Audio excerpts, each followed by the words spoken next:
Lorsque tu mourras, tu ne pourras plus choisir où tu iras. C'est comme si l'espace-temps n'offrait plus que deux possibilités. Vivre dans la présence de Dieu ou vivre en dehors de la présence de Dieu. Mais Dieu est saint et parfait. Alors, pour vivre dans sa présence, pour être près de lui dans son royaume, il faut avoir un état parfait, un état divin. En d'autres termes, lorsqu'on meurt, on doit mourir parfait, sans aucun péché. C'est impossible à qui que ce soit. Personne ne peut mourir parfait. Je vous rassure, Dieu le sait.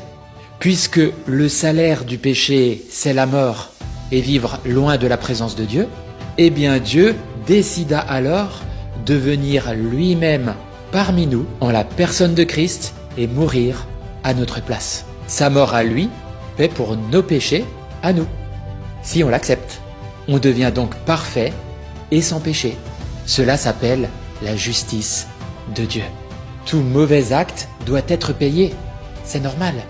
Mais Dieu, comme Père aimant, est prêt à payer cette rançon à notre place.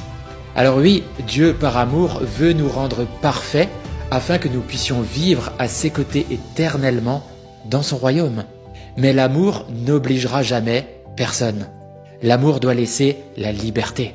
Ainsi Dieu nous propose de devenir parfaits en acceptant le sacrifice de Christ pour nous. Nous avons toute notre vie le choix entre aller dans la présence de Dieu ou rester loin de sa présence, mais